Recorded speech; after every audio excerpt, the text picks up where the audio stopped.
Assalamualaikum warahmatullahi wabarakatuh. Halo semuanya dan selamat datang di Smart Orika Podcast. Dan mari kita berkata, aku bisa mendengar. Nah, hari ini kita kedatangan tamu dari Smart Orika School, yaitu Bu Kiki. Halo, saya Ibu Kiki. Nah, jadi Bu Kiki ini bekerja di Smart Orika sebagai kepala sekolah. Nah, gimana sih rasanya jadi kepala sekolah itu Bu Kiki? Rasanya jadi kepala sekolah tuh happy dan luar biasa sih Bang Akil bergabung di Smart Orika School ini. Pasti banyaklah hal-hal momen yang paling terbaik di sini Hmm, kan semasa jadi kepala sekolah. Nah, visi misi di sini jadi kepala sekolah itu apa sih Bu Kiki? Kalau Bu Kiki visinya itu mewujudkan sekolah yang baik secara akademik dan non-akademik dengan anak-anak yang berakhlak dan mempunyai perilaku yang baik. Nah, kalau misinya itu Ibu Kiki meningkatkan kualitas guru-guru dengan memberikan atau memfasilitasi guru-guru mengikuti training-training mengenai pelajaran-pelajaran apa-apa saja terkait dengan anak-anak yang ada di sini, lalu meningkatkan sarana prasarana sekolah dan mengembangkan pembelajaran secara inovatif dan kreatif. Itu visi misinya Bu Kiki. Wow, keren juga ya. Hal yang luar biasa kita dengar. Ada nggak sih Bu Kiki mengalami masalah atau tantangan yang kadang-kadang susah ditanangi dan ada juga tantangan yang gampang gitu. Jadi kalau tantangan yang Bang Akil pasti ada, apalagi sebagai kepala sekolah, Ibu Kiki bertemu dengan banyak orang dengan berbagai karakter, mau itu dari orang tua, siswa dan guru-guru. Jadi tantangan terbesar itu adalah menghadapi orang-orang baru gitu. Bagaimana caranya memperkenalkan guru-guru itu dengan anak-anak disabilitas? Karena sebelumnya guru-guru itu kan pasti belum pernah nih ketemu sama anak-anak yang ada gangguan dengar dengan alat yang seperti ini gitu. Dan bertemu dengan orang tua mungkin yang belum bisa menerima anaknya. Itu sih tantangan terbesar Bu Kiki di Smart Africa School ini karena setiap ada ketemu orang baru kan Bu Kiki akan selalu menjelaskan dan banyak orang tua yang mereka udah tahu kondisi anaknya, ada juga orang tua yang tidak paham dengan kondisi anaknya. Itu tantangan terbesar Ibu Kiki menghadapi orang tua. Udah pasti nggak sih itu lama kali mengatasinya? Hmm, Atasinya pasti lama kali itu. Ya nggak sih? benar. Seperti kayak meyakinkan orang tua bahwasannya anaknya itu sebenarnya bermasalah loh gitu. Kadang-kadang ada orang tua yang ngerasa sebenarnya anaknya normal gitu Bang Akil dan itu memang kita harus ada prosedur ya Bang Akil. Ibu Kiki sebagai kepala sekolah juga nggak bisa mendiagnosa anak gitu. Tetap mereka harus menjalani proses. Contoh kalau misalnya dia anak tunarungu, berarti dia harus cek dulu gangguan pendengarannya, cek dulu dia ada masalah pendengaran atau tidak. Lalu kalau misalnya dia anak ASD, berarti mereka harus pergi dulu ke psikolog atau ke dokter tumbuh kembang untuk mendapatkan hasil-hasil diagnosa. Nah, biasanya Bu Kiki harus ngumpulin data itu dulu untuk mengetahui bahwasannya anak ini memang ada masalah gitu sebelum masuk ke Smart Aurika School. Oke, oke. Hmm, kok dipikir-pikir ini kan tempat lumayan bagus dan berapa sih total murid-murid di sini dan tipe-tipenya apa saja sih murid-murid di sini?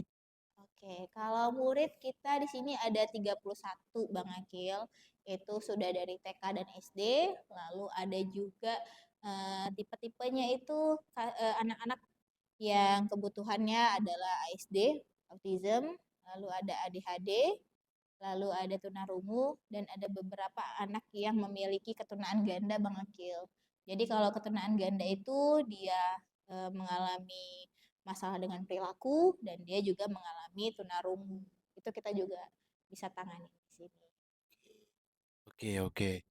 Kok soal jadwal sekolah di sini dan isi pelajarannya apa saja, Bu Kiki? Nah, jadi jadwalnya di sini sekolahnya itu Bang Akil dari hari Senin sampai dengan Jumat itu kita ada kelas pagi dan kelas siang.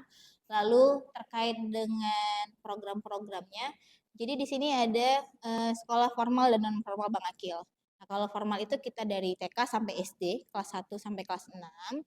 Lalu kalau misalnya non formal itu anak-anak yang dia sudah masuk ke sekolah umum dan dia masih butuh bantuan lagi di Smart Aurika ini seperti kayak belajar pemahaman, belajar membaca, itu kita juga terima di siang Bang Akil. Lalu di sini ada kelas full day yang anaknya tuh dari pagi sampai siang di sini dan ada juga anak terapi. Jadi di sini ada terapi Bang Akil. Ada 3 terapi namanya. Ada terapi EVT, auditory verbal terapi, lalu ada terapi perilaku yang anak-anaknya mungkin masih memiliki masalah dengan perilakunya.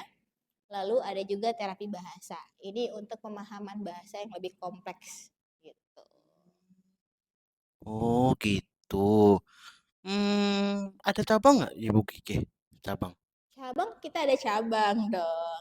Kalau yang pertama itu kita di Medan. Ya, ini beda nih yang Ya, sekarang di kita nih. Medan. Hmm. Dari Bang Akil dulu masih di sini. Kalau yang Dari Medan. kecil. Udah berapa tahun tuh yang dipindah nih? Udah 10 tahun loh Bang Akil, Bu Kiki. 10 tahun ya berarti Iya, ya. di Medan ini udah 10 tahun. Oke. Lalu ada di Palembang, Palembang, lalu ada di Batam. Jadi kita Batam. punya 3 Tiga. sekolah. Palembang, Batam, dan Medan. Iya benar. Wow. Oke, oke. Hmm, oke. Ini pertanyaan terakhir yang sedikit akhir penasaran. Hmm, Bu Kiki di sini sudah sejak kapan? Dan kenapa Bu Kiki masih di sini? Ibu Kiki di sini dari tahun 2015 awal. Bentar, oke tunggu. Mau 11 tahun. Ah, dari kaki kecil berarti nih. Dari Dari kita Akil kecil. pun. Iya, Akil Ah, TK-nya di sini, mm-mm. sekarang Abang Akil udah SMA. SMA ya. Nah, kenapa Bu Kiki di sini? Bu Kiki juga nggak tahu kenapa masih di sini Bang Akil. Tapi Bu Kiki merasa Smart Aurika itu adalah bagian Bu Kiki tumbuh. Tumbuh itu Bu Kiki punya perasaan bahagia melihat anak-anak di sini itu berkembang sesuai dengan harapan orang tua ataupun harapan sekolah. Contohnya kayak Bang Akil. Dari Bang Akil masuk di sini tuh Bang Akil belum bisa ngomong. Ya Bang Akil nakal. masih ada masalah dengan perilaku. Hmm, Terus sekarang Ibu Kiki ngelihat Bang Akil udah kelas 1 SMA, Bang Akil masih ingat dengan Bu Kiki sampai sekarang, itu adalah suatu kebanggaan. Jadi kalau misalnya ada orang yang nanya kenapa Bu Kiki masih di sini, karena itu udah merupakan dari bagian Bang Akil. Jadi kayak kalau udah dari bagian dalam diri kita tuh nggak ada rasa pengen ninggalin gitu. Kayak lagi cinta-cintanya gitu loh Bang Akil. iya. Jadi jangan ditinggalin gitu. Kalau ditinggalin nanti aku tumbuhnya sama siapa gitu. Siapa yang akan Ibu Kiki Membimbing siapa benar. yang memberikan dukungan Mm-mm. gitu. Karena Bu Kiki ngerasa eh, sejauh ini selama 10 tahun Bu Kiki di sini, Bu Kiki udah dapat banyak pembelajaran tentang Smart Aurika School, tentang anak-anak tunarungu, tentang anak-anak yang spesial lainnya. Jadi kan kalau kita ada ilmunya, karena Bu Kiki percaya dengan kalau kita hidup itu yang kita bagi adalah ilmu. Dan ilmu itu gak akan putus Bang Akil. Contohnya kalau Bu Kiki selama ini ngajarin Bang Akil. Nah, besok-besok tumbuh tuh. Ada lagi tuh adik-adik Bang Akil. Dan Bang Akil sebarin semua ilmu-ilmunya itu. Jadi Iya, pahala kayak kita nggak putus-putus loh Bang Akil. kayak membagi ilmu jadi banyak pahala. Panen yang kan pahala. Bener. Gitu ya. Oke, oke. Pertanyaan yang terakhir lagi nih, masih ada rupanya masih masuk ke otak ya. Gimana sih pendapat Bu Kiki kalau ada guru atau orang tua yang mengejek anaknya atau muridnya karena dia disabilitas? Gimana pendapat Bu Kiki? Kok Aki sendiri ya? Kok pendapat Aki kok kayak gitu udah ketumbuk itu orang? Karena nggak mungkin kan kayak usaha harga diri yang punya disabilitas kan rasanya kan Bu Kiki. Hmm. Benar. Jadi kalau misalnya itu tantangannya juga ya sih ya Bang Mm-mm. Akil. Karena bullying itu memang udah tersebar meluas gitu. Bahkan kalau di lingkungan disabilitas kita ini malah banyak loh orang-orang yang bisa kita bully gitu. Tapi setiap ada guru-guru yang masuk di sini, Ibu Kiki tuh selalu mengumpulkan guru-guru di setiap hari Jumat Bang Akil untuk feedback dan untuk selalu mengingatkan bahwasanya tidak boleh ada bullying secara verbal ataupun non verbal gitu. Karena kalau misalnya di Smart Aurika ini anak-anak tuh nggak ngerti gitu kalau kita marahin, kalau kita ejek, itu mereka kan nggak ngerti ya.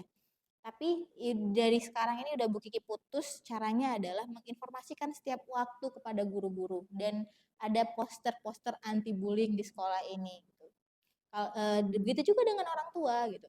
Karena kadang-kadang kita sebagai orang tua gitu atau sebagai guru tadi malah cenderung lebih sering mungkin ya gitu mempunyai waktu atau mempunyai kesempatan untuk secara verbal tuh langsung ih Untuk jelek, iya, menghina ya, kayak iya, menghinakan anaknya gitu atau mm, muridnya kayak nggak enak nggak sih iya. didengar gitu.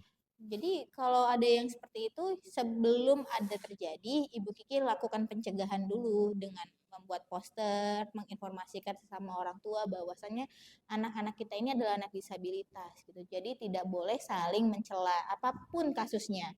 Mau itu dari bentuk tubuh, mau itu dari bentuk kekurangan, perilaku segala macam itu tidak boleh ada bullying. Oke. Oke, sekian dari podcast ini. Terima kasih Bu Kiki untuk semua cerita yang Bu Kiki ceritakan. Semoga cerita ini bermanfaat untuk orang yang mendengar dan juga menonton video ini. Sekian dari saya. Assalamualaikum warahmatullahi wabarakatuh.